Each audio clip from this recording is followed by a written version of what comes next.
Today, we turn to one of the most powerful stories ever told by Jesus Christ. It is found in the Gospel of Luke, chapter 15, verses 11 through 32. This is the parable of the Prodigal Son, a story of rebellion, regret, and above all, the never-ending mercy of God. Let us journey together into this timeless teaching. The father and his two sons. Long ago, there was a man who had two sons. The older one was steady, loyal, and obedient. The younger one, however, grew restless. His eyes looked beyond the family land, dreaming of freedom, of pleasures far from home. One day, with boldness in his heart, he approached his father. "Father," he said, "give me my share of the inheritance now." It was a shocking request. Normally, an inheritance is given after death. Yet the father, though wounded by these words, loved his son too deeply to refuse. With sorrow in his heart, he divided his property between them.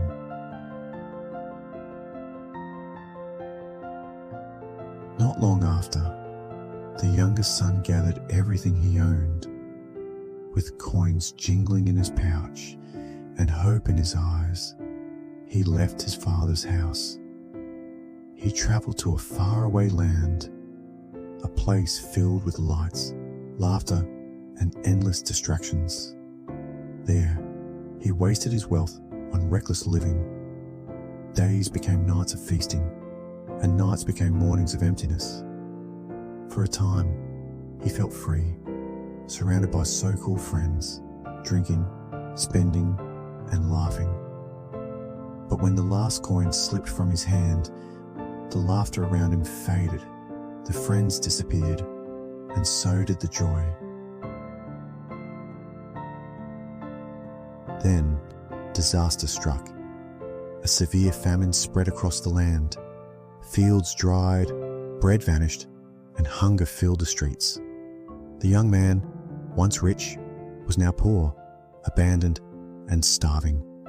Desperate, he begged for work and found himself hired to feed pigs. For a Jewish man, this was shame upon shame, unclean animals, yet the only work he could find.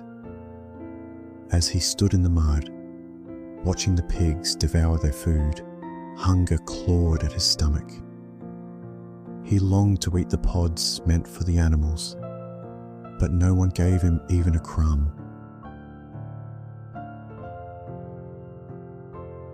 In that moment of misery, something broke inside him. Surrounded by filth and emptiness, he remembered his father's house. How many of my father's servants have more than enough bread, he thought, while I am here starving to death.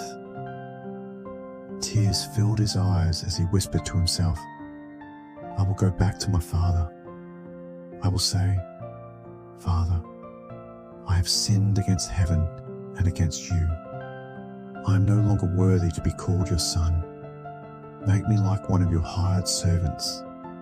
It was a plan born not of pride, but of humility and desperation.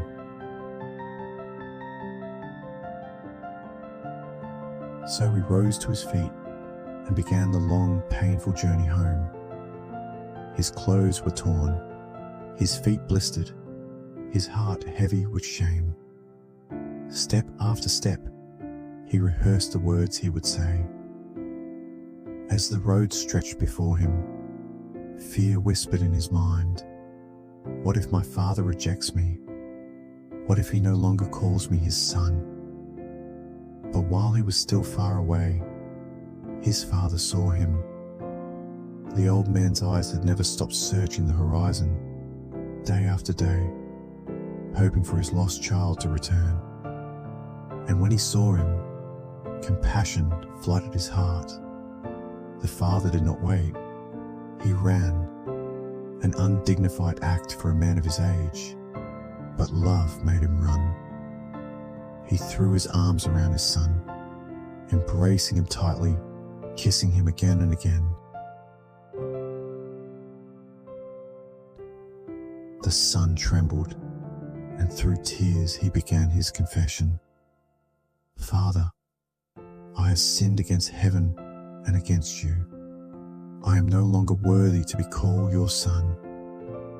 But the father would not let him finish. His love was greater than shame, greater than failure. He called to his servants with joy in his voice. "Quick, bring the best robe and put it on him. Put a ring on his finger and sandals on his feet. Kill the fattened calf. Let us feast and celebrate.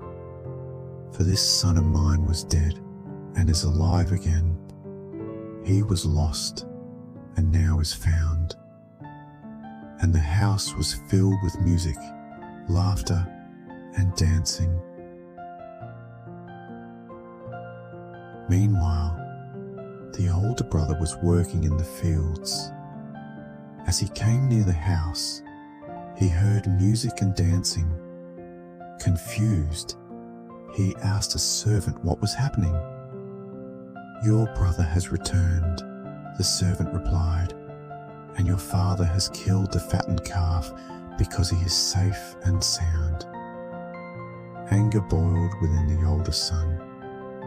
His face hardened, and he refused to go inside.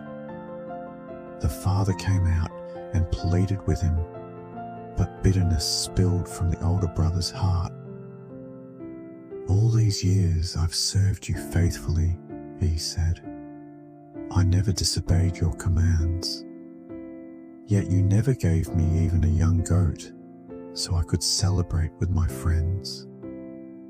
But when this son of yours returns, who wasted your wealth on reckless living, you kill the fattened calf for him?" The father looked at his eldest with gentle eyes. "My son," he said softly, "you are always with me, and everything I have is yours. But we had to celebrate and rejoice, because this brother of yours was dead and is alive again. He was lost and now is found." The parable of the prodigal son teaches us that no matter how far we drift away, God's love is always greater than our mistakes. His arms are always open to welcome us back home. Let this story be a reminder that forgiveness and grace are never out of reach. If this message touched your heart, we invite you to continue this journey with us. Subscribe to MrParable for more timeless stories from the Bible that inspire, guide, and strengthen our faith. May God's mercy and love be with you always.